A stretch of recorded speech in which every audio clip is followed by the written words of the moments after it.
Hi there, it's a Friday of Take Two with Jerry and Debbie on EWTN Radio. I am Jerry Usher in my home office studio, and Debbie Georgiani, if you're watching online, YouTube or Facebook, you can see that she is, well, you wouldn't know it by looking at it, but Debbie, you're in an office at Sacred Heart Radio near Seattle, Washington for their Share-a-thon. This is the third and final full day. I am, final full day of the Share-a-thon here at Sacred Heart Radio. It's going strong. Everybody loves their Catholic radio station, and it's so great. And it is pledge drive season, so when your local Catholic radio station asks for the necessary funds to keep functioning, remember, we want Catholic radio to thrive, not just to survive. So please step up and do your part. So thanks, Jerry, for mentioning that. Yeah, so I'm going a little quicker today because I'm kind of in that mode of the final full day, so please forgive me if I talk rather fast. But I'm excited about today's show. I couldn't wait to get going with this show because I know that this is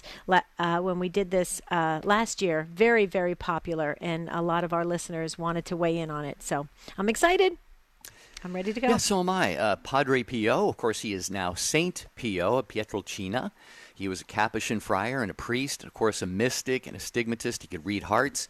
The stigmata, of course, for those who do not know, is really the wounds of Christ. And so you will see often, in fact, on the Take2Show.com website, you see the picture that our social media guy, Jeff Burson, provided for promoting the show. You can see those gloves on the hands of Padre Pio. And Debbie, maybe you can share briefly a little bit more about why he had to wear those gloves. Well, there's so much I can share about Padre Pio. As you know, he's one of my go-to saints. I absolutely love him. I'm just intrigued by his whole entire life. He was a sickly young child, but could converse with Jesus and Mary and the guardian angels, and he was also attacked by the devil at an early age. So he grew up just in a great spiritual way with a great foundation from his family. Went into the Capuchin friars, took the name Pio. I believe it was after Pope Pius. Okay, I can go on and on, but like you said, Jerry, all the great gifts that he had that were given to him by God, so that God could show his presence, and that's why these gifts were so unique but special, because you could tell that God was near and was near to Padre Pio. And so, like you said, the wounds, they were covered up because they would bleed each day. They would reopen, although they never got infected, and they were completely circular. And when the doctors would examine them, Jerry, oh my goodness, they couldn't believe how completely round they were. They were the wounds of Christ. He received the stigmata 100 years ago yesterday, and it was what a great there's suffering with it because the wounds, they hurt every day, they reopened, but also he suffered great humiliation because his superiors didn't know what to make of this. The people were coming all over to see him. I mean, I can go on and on, but Jerry, he was given so many gifts and he used them so wisely to get others to go deeper into their faith. And that's why I love Padre Pio so much. And a lot of people, don't realize his name is Saint Pio of Pietrelcina, But you know what? Here's the thing. Padre Pio, that's how we know him as. We love saying that. It just makes us feel good because we know he's with us and he continues to be doing ministry. Even though he has left this earth, okay, he's continuing with his spiritual sons and daughters. And so Saint Pio is awesome, and his feast day is Sunday. We don't have a live show, so we thought we'd open the phone lines and see what others feel about Padre Pio. And I just, as you know, Jerry, I can go on and on. Just an amazing, and he's a contemporary because he died in 1968, was canonized in 2002. He told Pope John Paul II, when he was Karol Wojtyła, that he was going to become the highest ranking position. I mean, this is the kind of gifts that Padre Pio had. You see how I'm excited about this? I'm telling you. I'm going on. Well, let's give that phone number out. We want to hear your knowledge, your experiences, spiritual experiences. Like, in other words, have you prayed to Padre Pio, St. Pio, and has he been there for you? Maybe he helped intercede to answer a prayer for you, a particular devotion that you have for him. Maybe you belong to some kind of a society, an organization. I'm sure there are parishes now that are named after him, and maybe you attend one of them. 833-288-EWTN, 288-3986. Okay, and it's not because I love him just because his birth name was Francesco Forgione, which we all know he's Italian. Okay, that's not the only reason, folks. So it's because he's just an incredible saint, and what he has done. I mean, I was able to go to San Giovanni Rotondo, Jerry, and to see the hospital that he built for the healing of those that were suffering. All the great work he has done. They love him there, and it's just, and his body is incorrupt. You can go and visit. Beautiful grounds. You feel so peaceful. A lot of people say they don't want to leave there. That's how wonderful it is. But Padre Pio is still working in all of our spiritual lives, and he's an amazing saint. His feast day is this Sunday. We hope you celebrate it, but we hope you learn more about it. So we posted EWTN's biography on Padre Pio on Take Two Show website. So if you go there, you can just click on that. And I just wanted to share with you folks that there's a lot of Padre Pio stuff floating around, and it's great, but it's not always that accurate. This particular biography, from what I know about reading about Padre Pio, this is very, very accurate. EWTN did a fabulous job, and it's take2show.com, take2show.com. Okay. Again, that phone number, 833-288-3986. Still a couple lines open. They fill up pretty quickly here on the show. And if you're watching us, streaming live video on YouTube or Facebook, there are the comment areas. So you can just go there and put in a comment or a question, your own experience. And we have texting availability as well. You can text the letters EWTN to 55000. Might be a small data rate that applies there. Depends on your phone plan, but we would love to hear from you via text as well.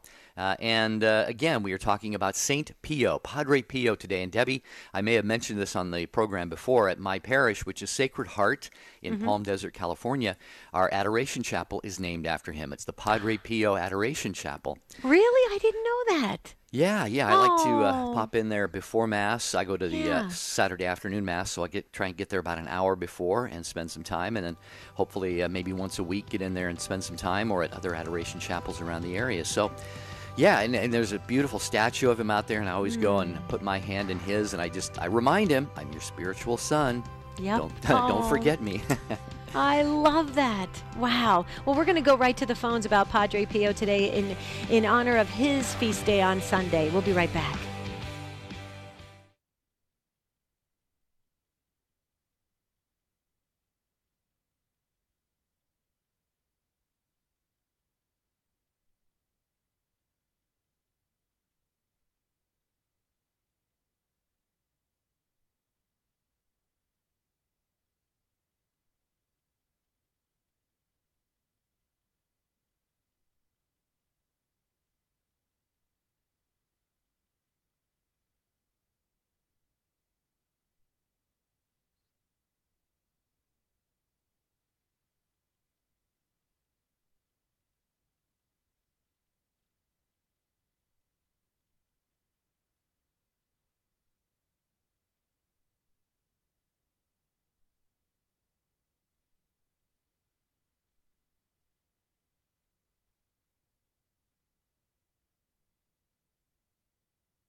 This really is your show. Take Two with Jerry and Debbie on EWTN Radio.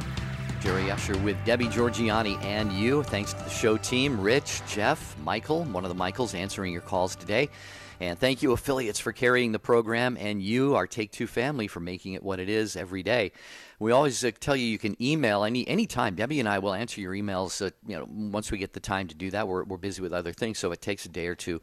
Please forgive us. But Debbie, since Padre Pio, St. Pio, was and remains such an intense prayer warrior and intercessor for so many of us, we got an email from Eileen, and I wanted to just offer this one up. Prayers, please, for the soul of precious little 2-year-old Vera, and for strength and comfort and peace for her mom, Heather, and her dad and her little sister Vivian. Heather is a friend of Eileen's daughter. She was in a very bad car accident 2 years ago when she was just 7 months pregnant with a healthy baby girl. Heather delivered by emergency C-section. The next 2 years brought many struggles, surgeries, and therapy. Vera recently just celebrated her second birthday in the spring. They believed Vera had cerebral palsy, but the doctors informed them in late August that it was hydranencephaly, and they had given Vera only a few weeks of surviving. The parents are extremely faithful, have always been considered everything a blessing.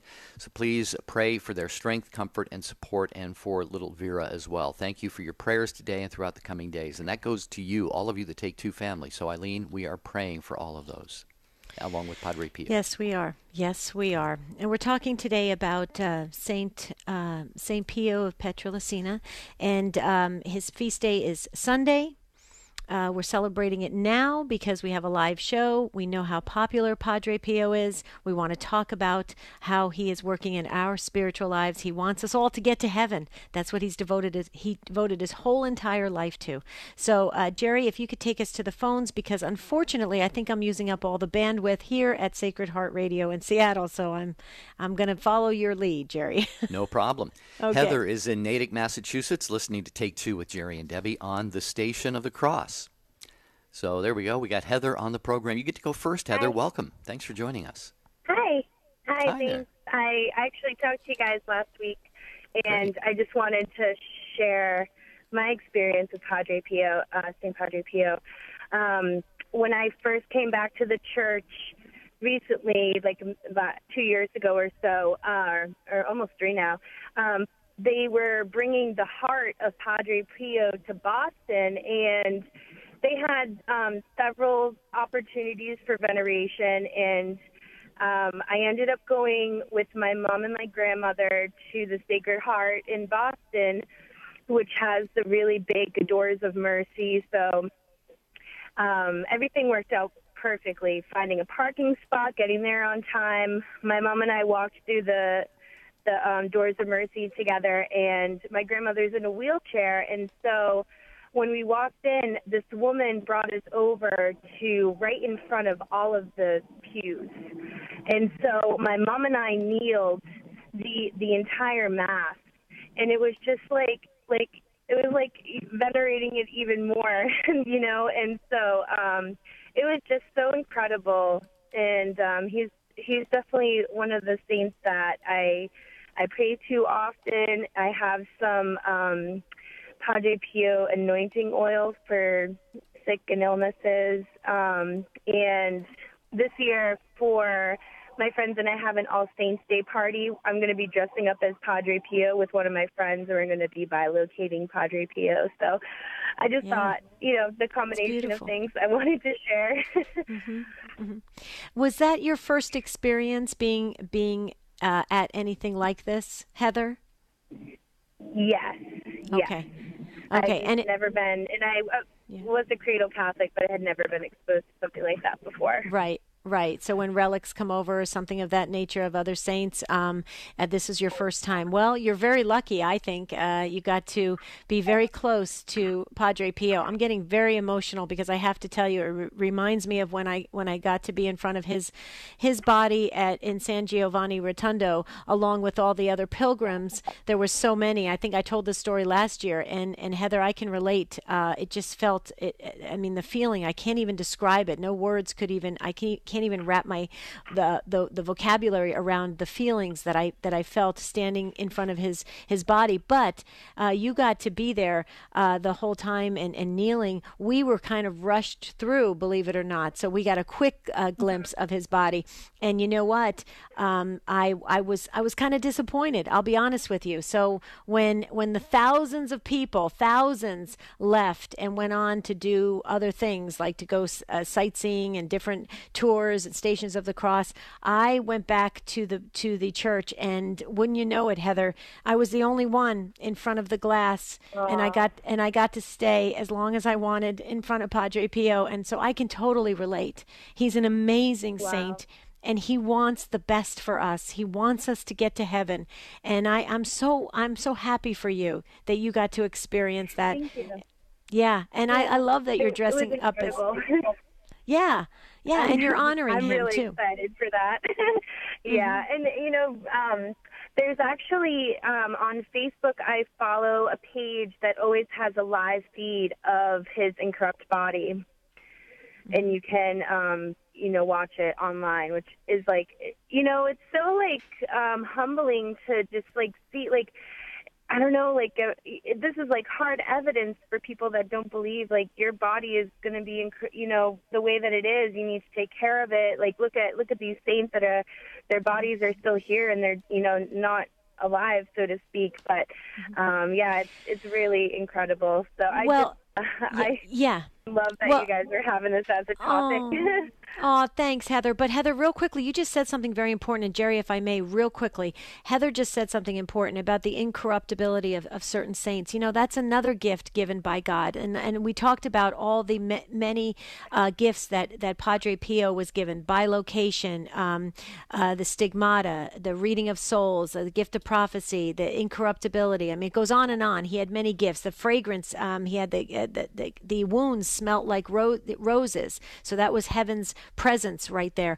Okay. But I just wanted to share something real quickly, Heather. He wanted that for all of us. And he used to give his spiritual sons and daughters a recipe for holiness. And that was weekly confession. Now, this is pretty rigorous, you guys. Weekly confession, daily communion, spiritual readings. Okay, so reading scripture, getting into the Word of God, meditation, so being in prayer, and examination of conscience. So to always stay aware of where you are in the state of your soul.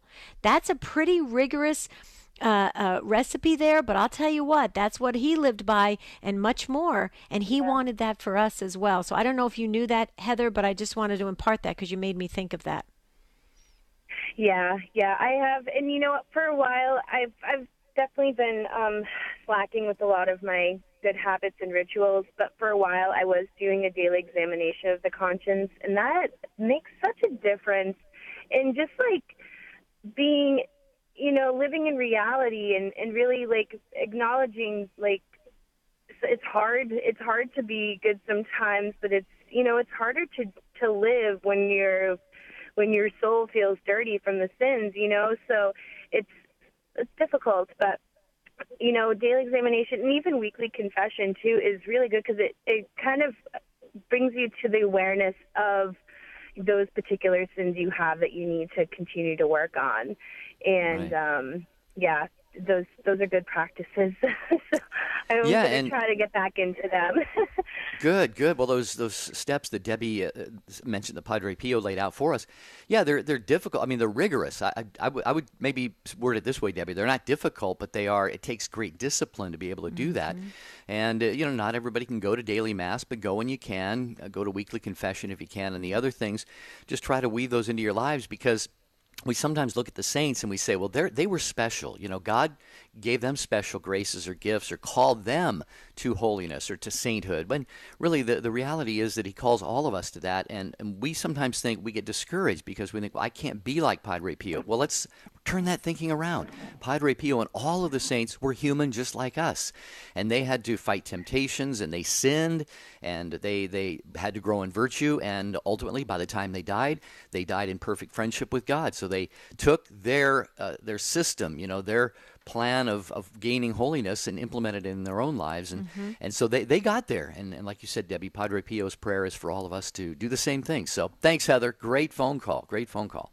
Thank you, Heather. Thank you so very much. But Jerry, all the more reason why we should support EWTN and our local Catholic radio stations, because if we can't physically get to Mass every day, we have Mass on the radio, on television. There's spiritual communion we can receive. We can read 15 minutes of Scripture. We can go to weekly confession. There's confessions all the time now, thanks to Catholic radio, because Catholic radio made confession a lot more popular. We all know that. How many people come back to confession because of Catholic radio? Now everybody's going to confession, and an examination of conscience can be done. Like Heather said, it's a great way just to keep in check what we're doing in our lives.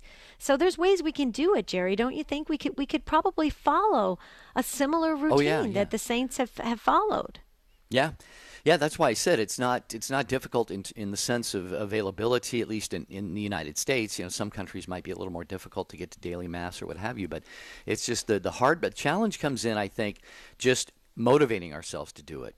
Recognizing how important it is for us, and just getting it done, as they say. So, all right, back to your phone calls. Pat, hang on. You're right after Terry. Terry is in Jackson, Mississippi, listening on WJXC to Take Two with Jerry and Debbie. Hello, Terry. Welcome.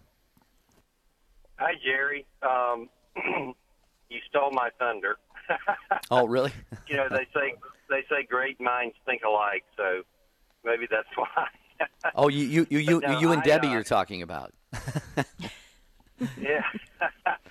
So, I wanted to make a couple of points. One, my children that I'm raising tend to, and you guys brought this point up earlier, contemporary saints for them is something they can kind of touch and feel and see, and it really means a lot to them. And the second part of this is we need to remember, and you brought this point up, Jerry, that these people were human beings. I'm lucky enough to have a saint in my ancestry, St. Margaret Ward. She was one of the martyr saints in England, and she rescued priests from prison and actually got caught and then tortured and hung.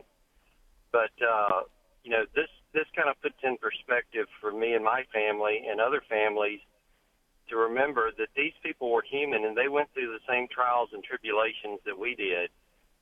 St. Padre Pio, he also went through those same things. And we need to, use their example is how we want to live our lives.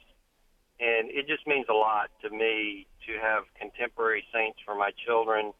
So that, they're in the age now that everything has to be seen or that type of thing, and this gives them an opportunity to see the works of saints like Mother Teresa and Padre Pio. And so it's important, I think, that we honor people on the days of their sainthood, and also to be able to share that with our children. Yeah. All very good insights, Terry. Thank you so much. And Padre Pio, like you said, a contemporary saint. We've got some other ones, St. John Paul II, Mother Teresa, of course, and many others. We thank God. We thank God that the Church does have this process of declaring people saints to be in heaven, because, we have right at the start of Hebrews, is it Hebrews 11 or 12, chapter 11 or 12, since we're surrounded by such a cloud of witnesses, let us run the race so as to win. The idea being, when we are running this earthly race ourselves, we know that we have our older brothers and sisters already across the finish line, and they are cheering like mad for us to follow the same path that they did. So, it's a great point that we have not just saints going back hundreds of years or a couple thousand years, but even in our own lifetime. And who was the saint you mentioned, Terry, that rescued the priests out of prison? Saint Margaret Ward, W-A-R-D. My name is Terry Ward. Okay. But that's an interesting fact, and it kind of puts everything together that these people were human beings who walked the earth. Sometimes we want to elevate so high that we think that we can't emulate their personalities, and this helps bring it kind of down to a human standpoint. The fear that maybe she was going through, the anxiety, the anticipation of what she was doing to free the priests from prison during the English Reformation. and then her suffering, which I think is a blessing, and I'm sure St. Margaret Ward did, to be able to live a life of godly intention. Yeah, and Debbie, forgive me, Debbie, I'll let you comment here. No, The reason I just wanted to follow up with that is the thought just struck me. We have so many of our priests today in prison. Okay, I'm not talking. Some are actually in prison, and some are in prison unjustly. But many of them are in a spiritual prison right now. Those who have committed abuse certainly have to be, if they have a conscience at all, have to be in a spiritual prison or a spiritual hell right now. But think about the holy, godly, innocent, prayerful, devoted priest. Every priest right now, they're still joyful, they're still happy, they're still in love with their faith, but many of them are struggling. Many of them feel like they are imprisoned in this cell of everyone looking at them and judging them and assuming that they too are a predator priest and so forth. So I don't know. The thought just occurred to me, Debbie, that maybe St. Margaret Ward would be somebody good to offer up all these priests to her for her intercession from heaven now. Yeah, I think it would be wonderful. Absolutely. And you're so blessed, Terry, to have St. Margaret Ward in your family. I mean, that's an incredible thing. Thank you so much for your call and for your insights today about Padre Pio, and how we can really utilize and relate to these contemporary saints so that we can be on that path to holiness, on that path to sainthood, which we're all called to be. We'll be right back.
So good to have you with us here on Fridays Take Two with Jerry and Debbie. It'll replay at midnight Eastern Time, so it's two chances for you to hear the show, noon and midnight Eastern Time, Monday through Friday, and a best of program on Saturday at noon Eastern.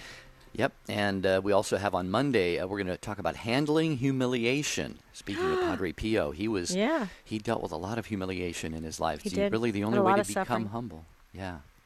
Handling humiliation. How well do you do that? That's our Monday topic. Go ahead. Who put that topic on the calendar? Did you put that on, or did I? Just snuck in there, Deb. I don't know how that came in. Okay.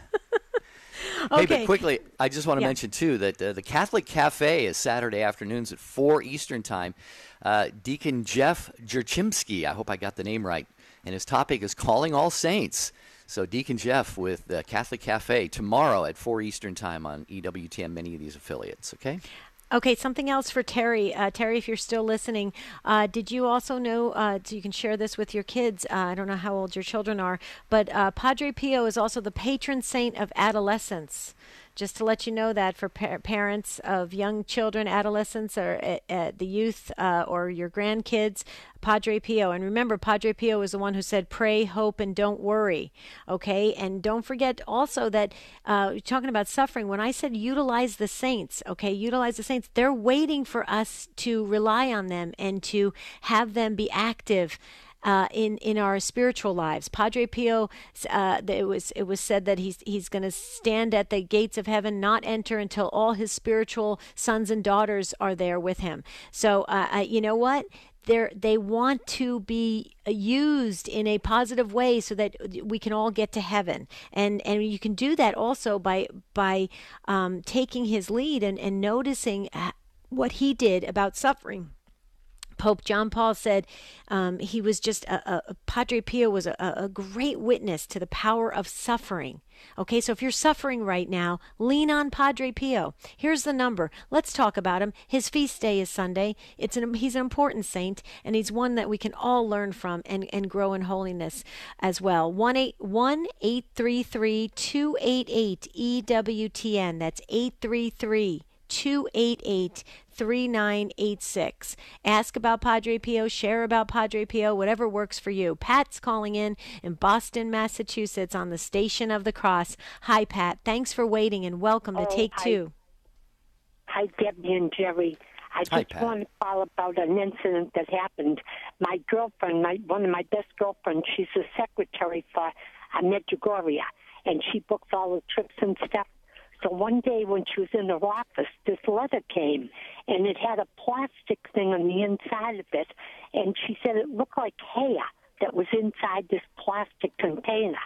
So anyway, she read the letter, and the woman said that she was a housekeeper to Padre Pio, and when he would trim his beard, she would collect the hair because she felt that was going to be a first-class, whatever you call it.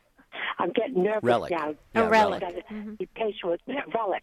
And so anyway, so my girlfriend was thrilled when she was telling me.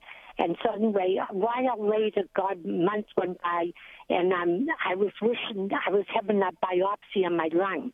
And I said, boy, would I love to call Carol and ask her if I could take that thing that was the relic. But I said, but I wouldn't have the nerve. So with that, a knock came at my door. And it was Carol, and she was giving me something for my prayer meeting.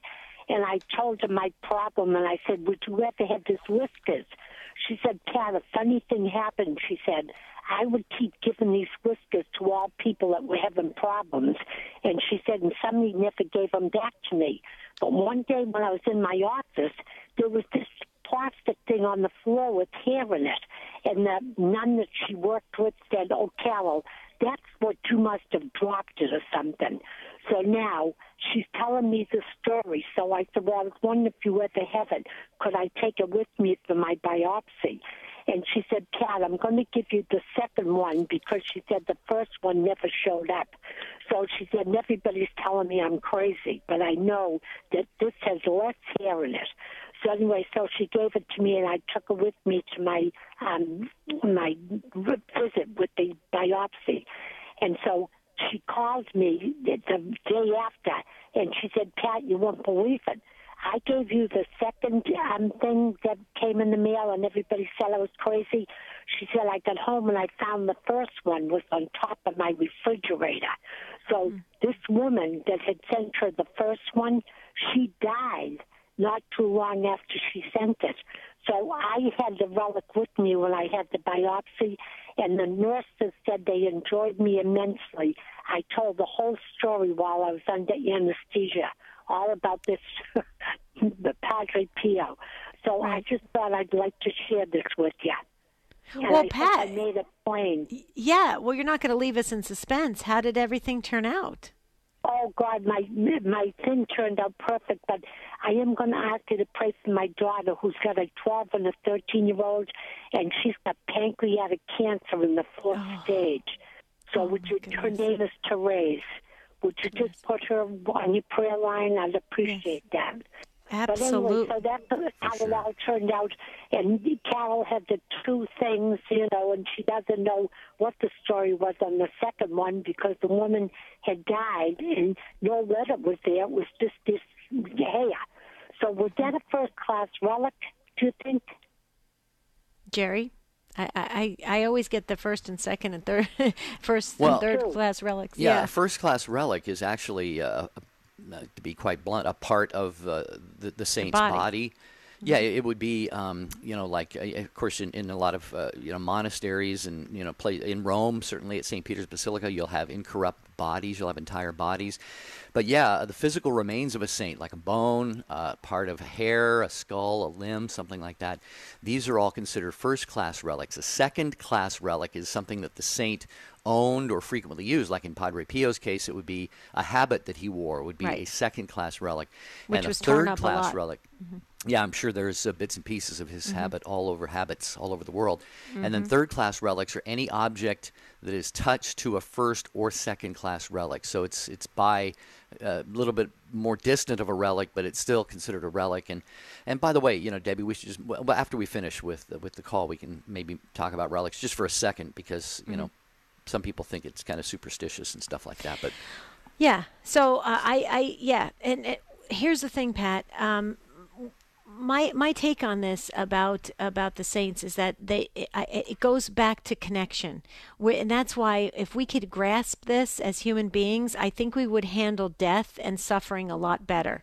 We're never disconnected.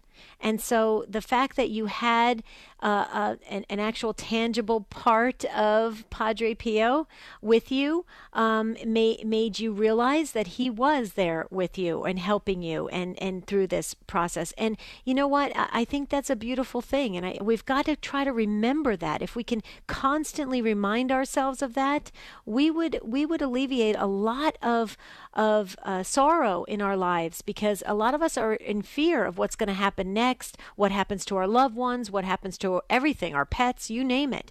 But if we know that we're, especially with the saints, they're not disconnected from us. Our loved ones are not disconnected from us. They're active, especially if they're with God in heaven. And Padre Pio, being a saint, a canonized saint, he's very active. And so, Pat, he helped you at that point as a friend, and I think that is beautiful because he cares.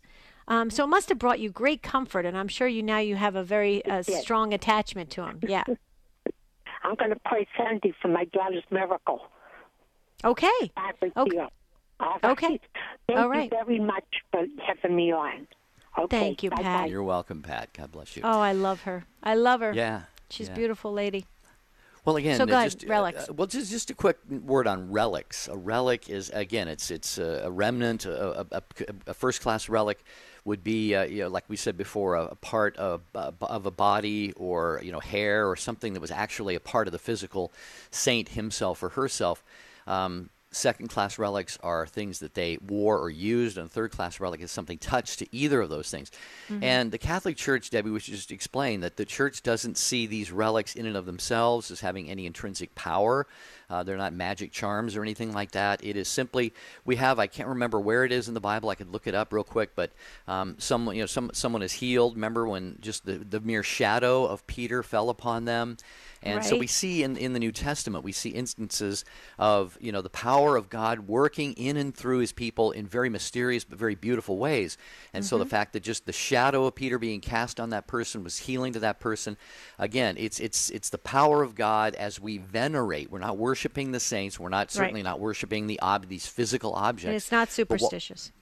What we're doing is simply showing our reverence and ultimately showing our thanksgiving and giving glory to God for what he did in that person's life and asking for their intercession for us. Did I get anywhere close to I thought you were great. On that? Yeah, I think it's great because we have a lot of non-Catholic listeners right now, and you don't want us to think like we collect all these things and do all these things for some kind of superstitious or ritualistic thing. It's really to point back to the presence of God, and it's just a beautiful way to keep aligning ourselves and fixing our eyes on God, and that's what the saints help us do. They help us get in that direction. So it's a beautiful thing when you think about it from the big picture. When you get into the nuances nuances of it, then you could kind of say, okay, that might sound a little strange or a little odd. But no, you have to think of the big ultimate picture. So let's go to David in North Carolina on Sirius XM 130. David, thank you so much for joining us on this beautiful day that we're celebrating Padre Pio. Yes, can you hear me okay? Just fine, David. Welcome. How are you? Doing well. How are you, David? Great. Say, I wanted to call up and share my story. I had the feeling from the Holy Spirit that it was my turn to call in. About 20 years ago, I was away from the church for about 5 or 6 years, and my mother sent me a book on Padre Pio by Ruffin, and this book was the first step for me to get back into the church and start going to Mass again. It was, I don't know if you've read the book, but it's a biography of his life, and even as a young child, to be called by God to become a priest at, I think he was 5 years old, he felt like he was called to be a priest. So anyway, that book started me on the journey, and I've been a part of different Padre Pio prayer groups as well.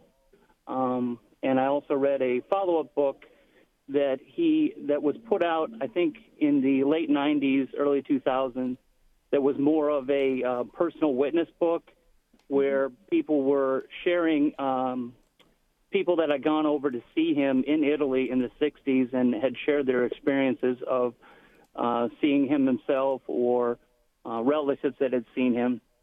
It was just a very inspiring book as well. So I just wanted to share that I have a lot to thank Padre Pio for bringing me back into the church as well.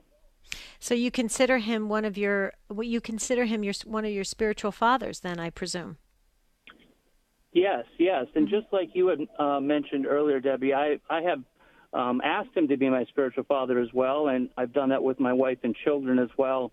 What a comfort to know that he's sitting at heaven's gate waiting for all of us to enter. Mm-hmm. Yeah, absolutely. David, I felt something very strong come over me, and I don't know if this is, I don't know. I feel it's the Holy Spirit, but it could be Padre Pio. But I just wanted to share this. Have you made a trip to San Giovanni Rotondo? Because if you haven't, I just feel strongly that's in your future. Wow, that would be wonderful. Maybe after the kids are in college. Okay, well, let's start praying about that because you're so close to him. To go back and walk the grounds and to be there and to see the hospital that he created and the love that everybody there has for him and just I can't even begin to describe it, David. You don't want to leave. You sit there and just gaze upon the whole entire area and you say, "Wow, he was here." So yeah, think about it. It's pretty amazing. One last thing I wanted to add is that when I prayed and asked him to pray as well, and some of the parts of the different book that have sort of jumped out at me that has helped me on my spiritual journey as well, is that even though he had his Mass that he did every day and he would sit in the confessional box for 10 to 12 hours, what I found the most remarkable was he had a rosary inside of his cassock that he would be praying as he's walking the grounds. That's right. And for me, Debbie, that was an eye-opener for me from the standpoint of what am I doing with my spare time, right? If he can find time to pray the rosary, how important is it for us to be spending our spare time praying the rosary as well?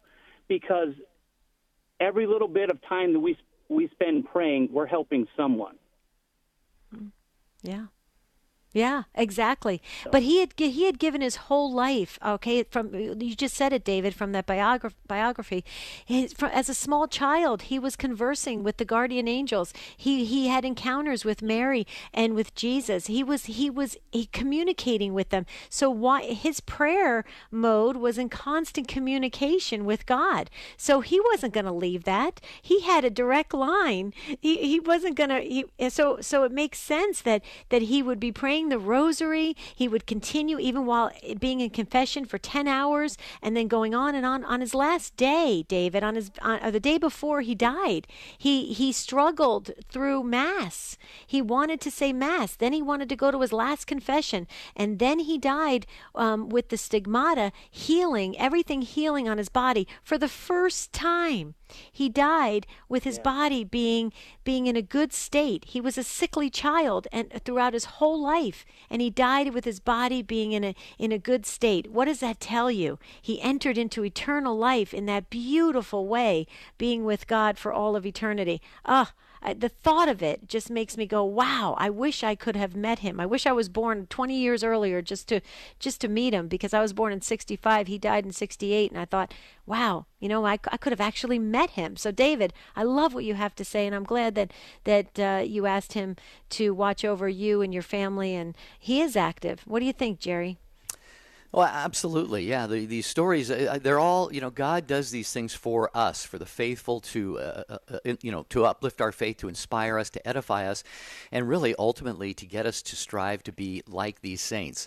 And that's why we carry holy cards and statues and pictures and have these little shrines and religious articles around our homes, is so that they remind us of the fact that these very real, very sinful, very weak human vessels, just like us, cooperated with God's grace and became these great towers of faith, if you will. And now from heaven, they're doing just as much good, more good than they could have done here on earth. So absolutely. And Jerry, real quickly, David, if you can't get physically to San Giovanni Rotondo, go back to what Heather said at the beginning of the show. There's that real-time website that actually shows San Giovanni Rotondo and his incorrupt body and the whole place, the whole area around the church and the hospital. So maybe you could look up that site and see the real time. You can virtually be there in San Giovanni Rotondo. Since you're so close to Padre Pio, maybe that would be a nice thing for you if you haven't checked it out yet. Okay, David? Sound good? Okay, great. Thanks so much, and God bless both of you for what you do. Well, God bless you, David. Keep us in your prayers. You will be in ours. We promise you that. And David, as we said, was listening in North Carolina on Sirius XM 130. There are many, many ways you can listen to Take Two with Jerry and Debbie. A lot of people, Debbie, we know, email us and they say they listen to the podcast. Their schedules, work schedules, what have you, don't allow them to listen maybe to the live show or the encore in the evening. So they listen to podcasting. And what that is you just have your mobile device, your phone, your tablet, what have you, and you go to EWTN.com/podcast. And you can navigate like to Take Two or Sunrise Morning Show or Open Line, Register Radio. Every show has its own unique little URL, the web address, and you just get that pointed to your device. And when a new episode is uploaded there, it'll automatically go to your device. So you can take Two with Jerry and Debbie with you anywhere you go, anytime. So EWTN.com/podcast is how you do that. I got hooked on podcasts. I love them now. Okay, Maria in Colorado on Catholic Radio Network. We got time for you, Maria. Share your story about St. Pio. All right. This is a privilege for me to be speaking through the radio because I feel so grateful to him. I think this is a good way to propagate devotion. So I have lived a very difficult marriage, and the last 4 years before my divorce, it got worse, of course. And by that time, I had received a booklet in the mail that is put out by a foundation dedicated to devotion to St. Padre Pio. And I love the legacy that he has in this is all his prayers and other devotions. So I started reading the whole book every day. And then on page 53 is a 55 booklet, 55 pages booklet. So on page 53, they have on a little paragraph that says, Miras is a celestial spirit who from the cradle to the tomb does not leave us for an instant, guides us, protects us as a friend, a brother, will always be a consolation to us, especially in our saddest moments. Well, when I read that, my faith was still not as strong. So I started sort of criticizing, if you pardon me, my thoughts, but that's what I thought. I thought, boy, the poor Catholic Church doesn't know how to make these adult unbelievers to believe that there is an angel with us. Well, I don't know whether it was the same day or a few days later, but at night I saw a red light in the darkness of my room. I just happened to wake up at night, and I didn't know where the red light came from. It was like the size of a quarter, and I just thought maybe it was just something. I didn't give it much importance because I thought maybe it comes from my telephone or who knows, but it was so close to the ceiling.